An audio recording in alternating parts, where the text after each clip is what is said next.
So we're talking about how to grow a nonprofit organization through a volunteer structure. And the first thing I want to sort of say is that volunteering is a very American phenomenon. Volunteering is patriotic.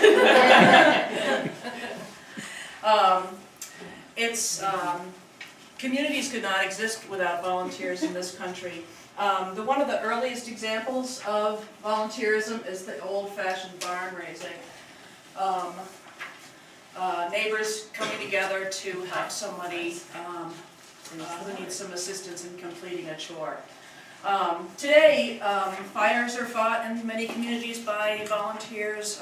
Town councils are often volunteers, school committees. So there are lots of very important jobs being done in our communities, in our state, in our country by volunteers. So let's start off with talking about why don't people volunteer. Can anybody tell me the number one reason why people don't volunteer? Nobody. Princess? Nobody asked them. Because nobody asked them. Although you may think that everyone knows about your organization, your visibility in the community is something that you always want to be thinking about. Don't assume everybody knows about your organization and what it does.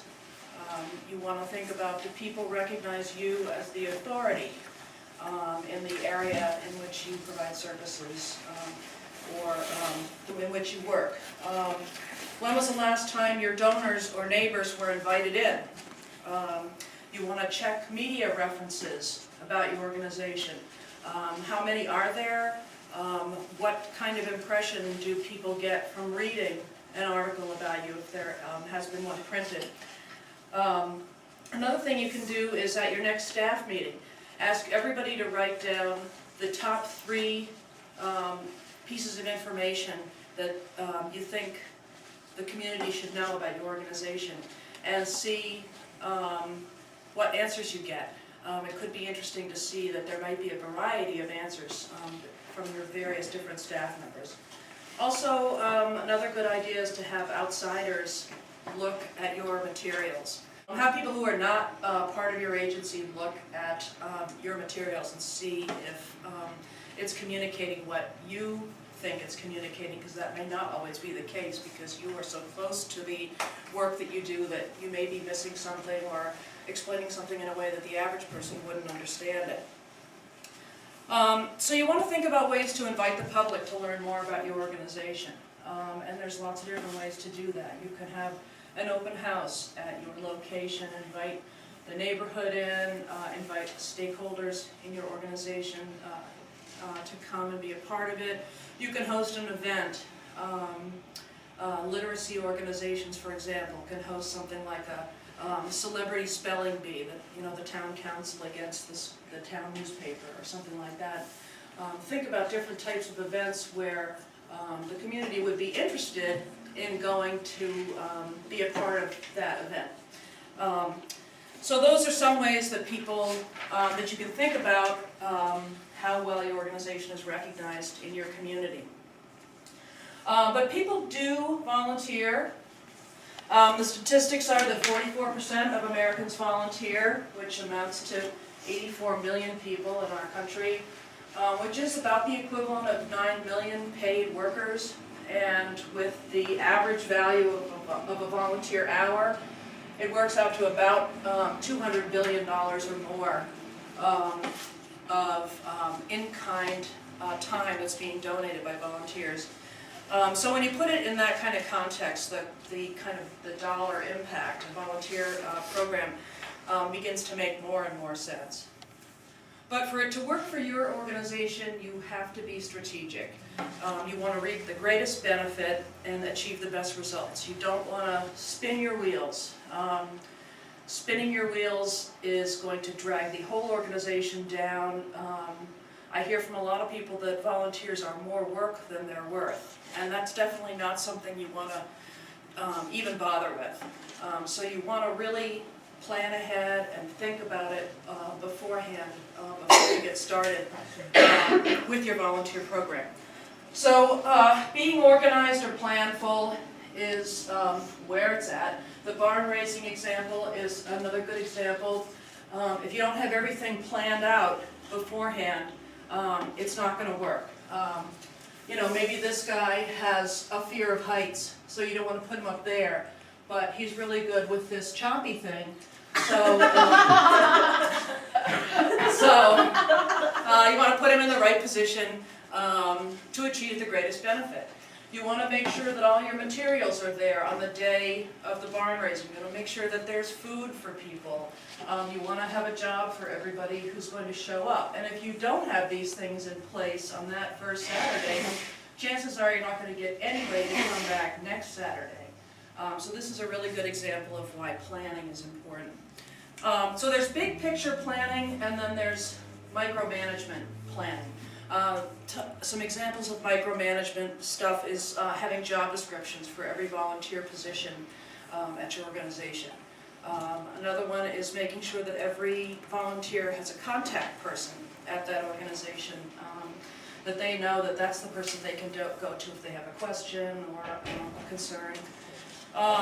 Some other things, maybe you want to have sort of a box, an inbox sort of thing in a central place in your building, and into that box you throw index cards with small tasks or jobs to be done. And so if a volunteer comes in and what they've come in to do, they finished it, or they don't have anything to do that day, they can go to that box, and the card says, clean the supply closet. And so they now have something to do. You've captured their value as a volunteer for the day. They're more likely to come back again the next time because they feel that they have been useful. And you got your supply closet clean. So that sort of thing is a good idea to have, to keep in mind for your organization. So that's some of the micro stuff, but let's talk about big picture.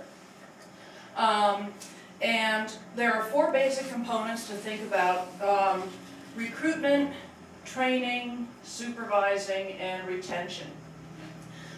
These are the 4 biggies, and anybody who's ever done any volunteer management knows that each one comes with its own set of challenges and problems and difficulties. So we're going to go over them one by one. But before we do that, let's look even bigger at the things that you need to be thinking about before your first volunteer comes through the door. What is going to make your volunteer program successful? The first thing you need to have in place is a strong foundation of mission and vision. These are the things you framed in terms of the issue addressed by your organization, and maybe you already have that. Hopefully you already have that in place for your organization. Everybody needs to be in agreement as to why you're here in the first place. I used to host Vista brown bag lunches over at our old location, and I used to try to have an agenda every month for what we would talk about at those meetings. One time we ran long, that we had accomplished the goal that I had set out for. So I just went around the room and asked every person in the room to state their organization's mission. And I said, everybody at your organization should be able to say the mission, should have it memorized and be able to say it any time. It's really important that everybody knows what the mission is and that we're all in agreement as to what it is. The next thing is inspiring leadership and effective management. We're talking about a means for clear direction, which is going to result in high output at all levels of the organization, but certainly for your volunteers. It gives them a level of security if these 2 things are in place. For example, the contact person, that every volunteer has somebody that they know is their contact person. Another example, we used to run professional development workshops, and one of the trainers had me as their contact person. And I really didn't know anything about what her training was or what she was coming to talk about, but she knew that I was her contact person, and she was stuck in traffic and couldn't get in on time for her training. So she called and asked for me, and all I had to say was, don't worry about it. you know, we'll cover for you, and just get here as soon as you can, and everything's going to be fine. And she was put completely at ease from that, because she knew who to ask for, and that person knew that they were her contact person, and so she felt that level of security, knowing that there was somebody there who could be counted on to take care of things in the event of a small emergency. So leadership and effective management. The next thing is a culture of understanding and collaboration. These volunteers are going to increase the diversity in your organization, and they need to be recognized as valuable contributors to the organization, partners in the work that you're doing. At all levels, you need to be looking for ways to reduce boundaries and increase cooperation at every level of the organization. There needs to be a way to share success stories for your volunteers, and a way for them to talk about their experience with their volunteering, whatever it is. Some organizations have certain boundaries, whether it's confidentiality or location or hours, that sort of thing. But other than that, there's no reason why you can't try and get rid of as many barriers as possible. I'm not suggesting that you let your volunteers see the books or anything like that, but there shouldn't be a lot of places in the organization where they are not welcome. And if there are those places, if they don't want them to go into the rehearsal rooms or whatever, it should be very clear to them where they shouldn't be going. If your executive director, for example, doesn't like to be bothered, they should know that. The volunteers should know that. But in a case like that, if your executive director doesn't like to be bothered, then he or she needs to make an effort to engage with the volunteers in another way, just like everybody else should be. Okay, the last of the 4 keys to making a volunteer program successful is the ability to learn, change, and grow. As I said, having these folks in your midst increases your diversity.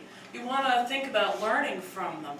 Ask their opinion, ask their advice on things. You never know when somebody, a volunteer might have a great idea, and their experience, their input can create change and growth in your organization. But you need to be prepared for that to happen. You need to know that that they might have a great idea.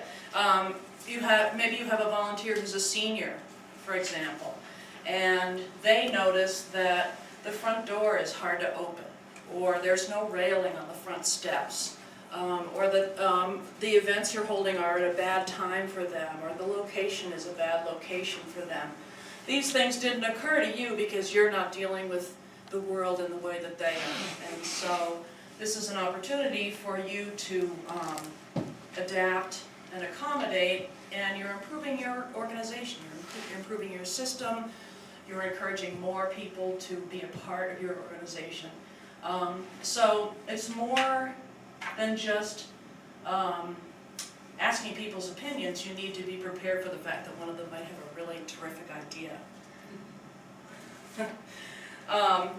Okay, so now let's get back to the 4 components. Let's see, back here again. The big picture. Okay, the first one, recruitment. This is a biggie. Where are we going to find our volunteers? You've already asked your friends and your family and your neighbors, or maybe you don't want to ask your friends and your family and your neighbors, but you need to find recruits that you can then have as volunteers. So first of all, this is where the Volunteer Center comes in. You're going to become members of our organization, you're going to post opportunities on our website, and we're going to run your opportunities in the newspaper, and a lot of volunteers are going to come your way as a result of that. But you can also think in terms of what you already know about your community. I'd like to sort of do this as a group, and since this is sort of an unusual group that I'm speaking to today, let's just pretend that we are an arts organization. We're a theater group. and we're trying to recruit volunteers to be part of our theater. So where do you think these people, where the volunteers are going to come from? What do you suppose is a typical profile of a volunteer who might, a person who might volunteer with you? If you were a theater, can anybody come up with any ideas for what a profile of someone who would volunteer at a theater project would be? Somebody with an interest in theater, whether it's background or maybe look at the colleges that have theater programs. Okay, so theater lovers. I'm really bad at writing on flip charts. Court appointed. Students? That was somebody who answers the phone a lot. Yeah. Right? Senior citizens. Seniors, okay. Somebody said college students, so like students who are in theater programs. And maybe beyond theater lovers, just lovers of the arts, maybe we could say. What else? Art, oh, I was gonna say artists, or like. Artists, okay. Good answer.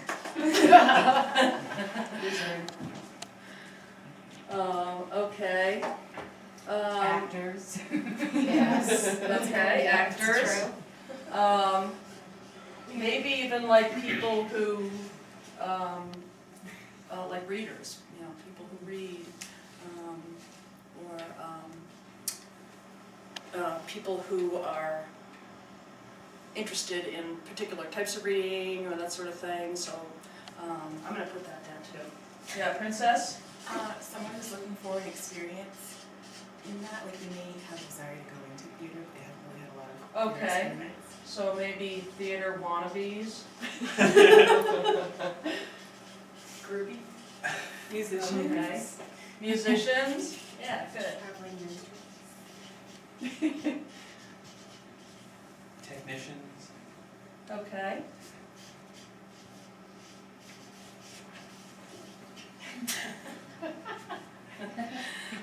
Okay, should I have any more on here that needs? What'd you say? Any high school clubs that deal with arts or drama. Okay, college or high school drama club, Glee club.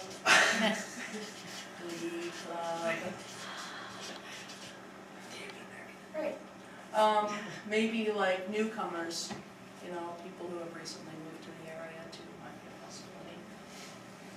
So, now this is a good list of possible volunteers. Now we have to think about where do these people hang out? How are we going to get in touch with these people? So what would be some suggestions for that? Please. Creating reps mailing list. Steal them from perishable. Local coffee house. There you go. Okay, like other theaters? Lists or Flyers. Flyers? Flyers. Flyers. The local watering hole. Yeah, the local coffee house. Okay, coffee house, yeah. Something wet. Oh, Yeah. other theaters, you put that down. Yeah, other theaters. Newspapers. Colleges. Yeah. Colleges, I suppose. Newspapers is, for those of us in the PR departments, is not as easy as it sounds, but yeah, okay. Churches. Churches, good. senior citizens. Centers, Senior centers. Libraries. libraries, good. College campus. Good one, Frank. Still got it. College campus. College campus And high schools. We didn't put that down. and high schools. Community bulletin boards or supermarket bulletin boards. Okay. Laundromat bulletin boards. Telephone pole. Radio. Radio, okay, we'll put that up here next to newspapers. Give away swag with your name on it. Website. Website. Blog. Your own list. their theater group, they may have a list of people that have attended prior. Your own list, did you Yeah, say? your own list of Okay. prior presentations, Your they might mailing have kept list? an attendance or mailing list. That's right, your subscribers, and she's my blog, so. All right. Give in kind for their subscription. Uh-huh. Great, so that's, a good, list of places. Now, what are we gonna do with this list? Now we know where they are, how do we speak to them? Maybe you make a flyer, somebody said flyer, make a flyer and post it in the coffee houses, and the church, and the senior center, and the library, all these places, post a flyer. Maybe someone wants to go to some of these places, the senior center, or the church, or the library, or whatever, and give a brief talk and tell people about the organization. Maybe you want to have a flyer that invites people to come to your organization for an open house, for a volunteer night, and where you'd be serving refreshments, and maybe have a raffle where you're giving away tickets to the theater or something like that. So you set your sights on recruiting, and I assume this is a fairly low budget recruit, right? yeah, we're going to assume that. And lo and behold, you actually have this little gaggle of volunteers that have filled out a card or given you their contact information, or however you handle that of collecting the information about them. And so now you're probably going to have them fill out an application of some sort, and I do have a sample application here that is from Cedars-Sinai Medical Center in Los Angeles, so it's very complete. I mean, this is probably more than you're ever going to need for your purposes. That I think it's one of the most complete ones I've ever seen, where it's really asking you so many questions. But it's a good, if you want to take a copy of it and take a look, and you can sort of glean out the things that you'd like to have on your application. And so you can do that and have each person fill that out. And now you want to start training them. And not just training them, but engaging them. Because this is really key to making the program a success. That the first time they come to your location, you want them to have a good experience. Nobody likes to go someplace for the first time, especially if they're going there by themselves. But if they're greeted warmly, they're told where they can put their coat, whatever, made to feel welcome, made to feel like we were expecting you, we're glad you showed up, then that's going to go a long way toward making them feel like this is a place I might want to volunteer. So that first impression is really important. Now, probably, once you've gotten off to that start and had them come for the first time and fill out the application and all, depending on your organization, you might want them to be, they'll be doing different types of jobs. So you might do separate trainings for different types of jobs. But one thing that I recommend is, if you can do a group training, have all your volunteers that you've recruited together for a training or an orientation or whatever it is that, depending on what you need to communicate to your volunteers. Because it gives you an opportunity for the new volunteers to bond and engage with each other.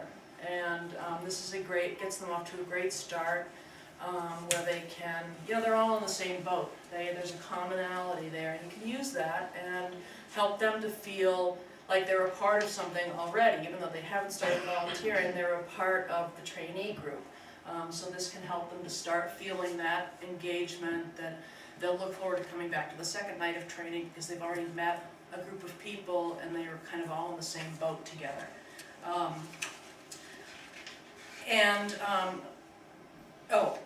When I used to manage a volunteer program at an organization where the volunteers were almost all women, I used chocolate as the unifier. I know it's sort of stereotyping to say all women love chocolate, but I think it's true. And so I would bring something chocolate for a snack for the first night, and I would tell the trainees that once they got volunteering in our organization, they would find out where we hid the chocolate around the building. And you know, it got a laugh, and everybody sort of felt like, laughter really connects people. And so, invariably somebody would make a joke about it the next night, oh, did you bring chocolate this time or something? Or one time we had a diabetic who couldn't have chocolate, and she made sort of a funny little stink about it, and so we made a point of bringing something for her the next time. So you know, whatever you can do to sort of help them to bond with each other at the outset, then that's going to help you in the long run. Maybe you can have like an icebreaker activity at the beginning, and there's tons of those. You can look on the internet and find all different kinds. And it could be as simple as when you go around the room and everybody says their name, they answer a particular question, you know, depending on what the group is comprised of, you know, do they have any grandchildren, what was the last book they read, whatever it might be.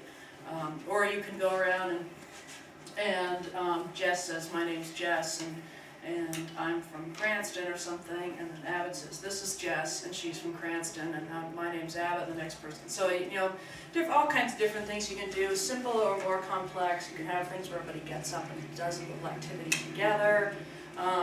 But it really goes a long way towards helping people to feel engaged right from the start. Also, very important to have written materials. Whenever you're doing a training, have stuff that they can take away with them, that they can review on their own time or whatever, even if they don't review it. Just the fact that you had something prepared to give to them shows that you did some preparation, you thought about this ahead of time, and managed to get the thing typed up and printed, and it's right there to hand out to them. So that kind of thing helps. But above all, just be prepared. Think in advance of all the things you're going to need to let them know.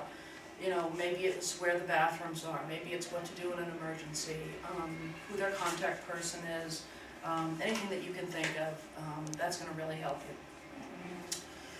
you.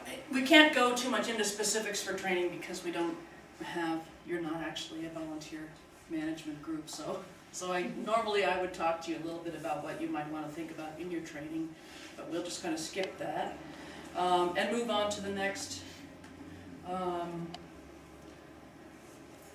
supervising or managing your volunteers. The first thing you want to think about is placement.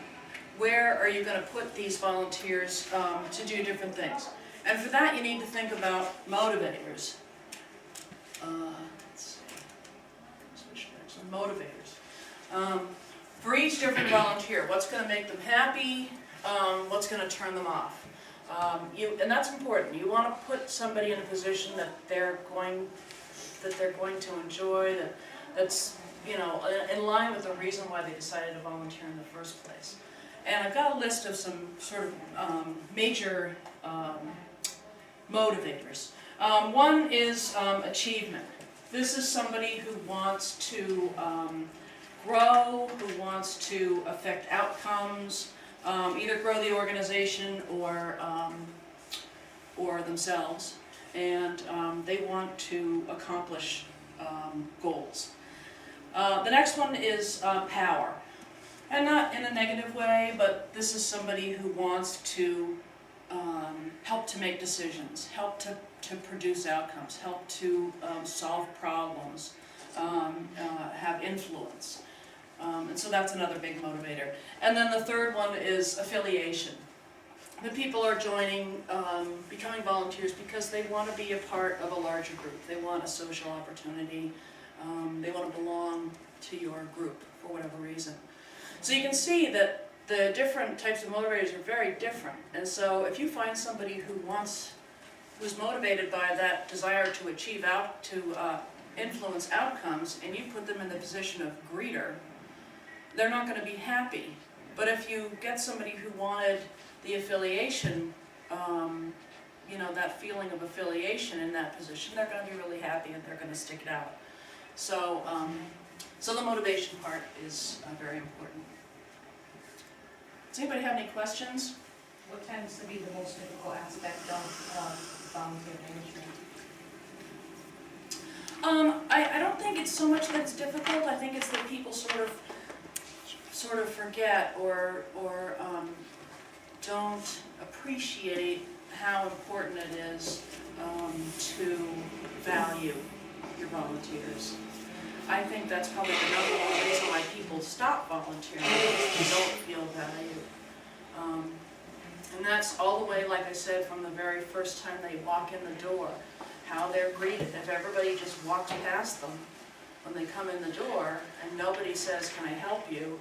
or better than that, "You must be so-and-so," or are you here for the training, or something like that. If nobody says anything to them, then they're uncomfortable already, and they haven't done anything yet. So that sense of appreciating them and valuing them, I think, is the thing that people mess up on the most in terms of managing their volunteers. If anybody else has done management before and has ideas about that, that'd be fine too, yeah. So do you have like tips on, that you present on ways to show value to volunteer? Yeah, yep, and we'll get into that next when we talk about volunteer retention. But just to finish up on management, you want to keep your volunteers informed. If there's changes that are going to happen, you know, like you certainly don't want your volunteer to show up and you forgot to tell them that you're closed for the holiday, or you're going to open an hour late because there's some electrical work being done or something like that. Keep them informed about what's happening in the organization. Be clear about their duties. Make them feel like they're a part of the organization. You do have to remember that they're not the same as a paid staff person. As a rule, they can't be given as much responsibility as a paid staff person. That's not always the case. Occasionally you come across a volunteer who does show that level of responsibility and commitment, and they have the time, that sort of thing. But generally volunteers don't have the same incentive as a paid staff person would have. So that's important to think about. Yeah, go ahead. Do people ever ask you about giving them T-shirts or patches that they could help with the affiliation, help with the motivation? Do they ever? Yeah, sure, that's a great idea. Just a quick note about problems, if problems come up with a volunteer. And this doesn't happen very often. I've done so much volunteer management in my career, and I've had very few problems. But if a problem does develop with a particular volunteer, they aren't fitting in, they're not following the rules, or whatever might happen. I had a volunteer who worked at the Domestic Violence Drop-In Center, and she was starting to just take on the volunteers' problems all the time. She was bringing things in from home for the clients. Bringing things from home for the clients. She went outside and yelled at one of the abusers one time, told him, clean up your car and whatever it was, and it's definitely not appropriate. So in a case like that, having a really frank discussion with that person is oftentimes will do the trick. Suggesting that they go and get more training, take the training over again, is oftentimes a good way to do it. Usually you don't have to ask the volunteer to leave the organization. Let's move on to retention. This is so important to keep your volunteer program going. And I've listed 3 things there: involve, reward, and recognize. Involving is to keep them updated on what's going on in the organization. Ask their opinion on things. Check in with them about changes that are happening and ask for suggestions. Let them feel like they're a part of what's happening there. Rewarding volunteers, there's a lot of different ways you can do that. You can do an awards type of program, like the volunteers event that we have done at the Volunteer Center for many years, where you give out awards for the outstanding volunteers. You can give out freebies. If we were that theater group that we were talking about, give them free or reduced price tickets to the shows. And recognition is another one. And recognition doesn't have to be something official, it doesn't have to be a ceremony or a piece of paper or a plaque or anything like that. It can just be you recognizing their work, just saying like, that was a great job you did on this or that work that you did, and recognizing their contribution. Another way to let them feel involved and recognized is to allow your volunteers to see the results of the work that they've done, to be a part of the final product, whatever that might be. If they were working on a particular project, to let them meet the beneficiaries of a program they've been working on, or sharing in that final project. And remember to give credit where credit is due.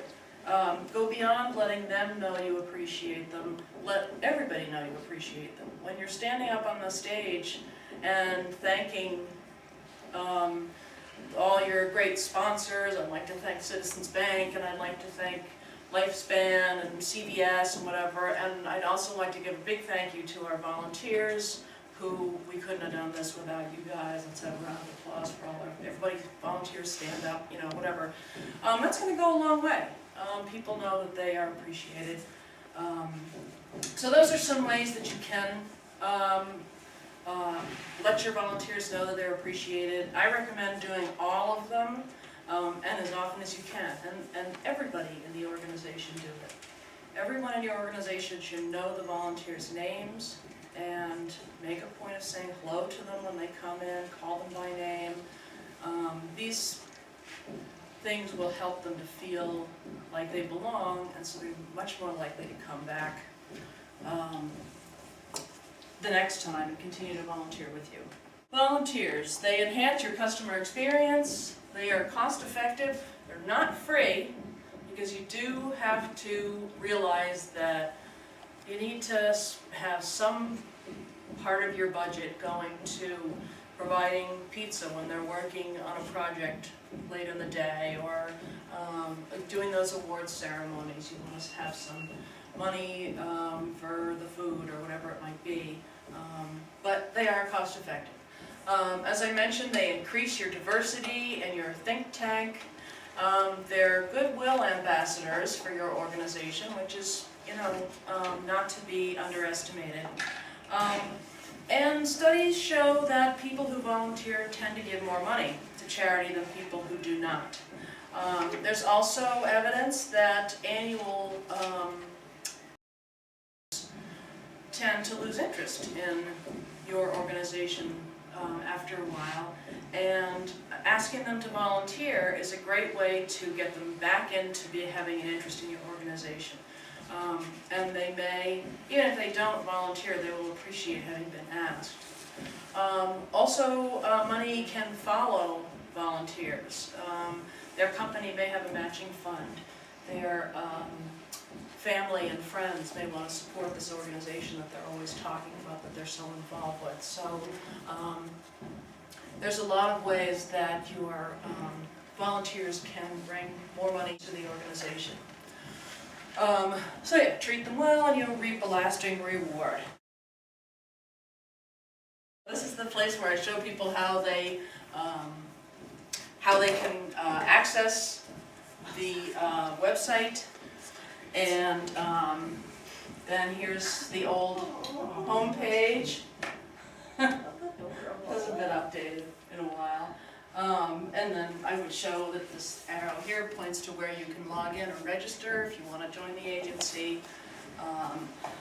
And beyond that, here's a typical home page for a volunteer. So they can track the agencies they've contacted, they can manage their saved searches, log their hours, view statistics, and they can do a search, and here's part of a search page. So they can see that you can search by zip code, by keywords, by the types of categories that interest you, and so there's a lot of different ways people can volunteer. Hope you can see how a solid volunteer program can help your organization, and you've gotten some of the tools today to make that happen. Any questions?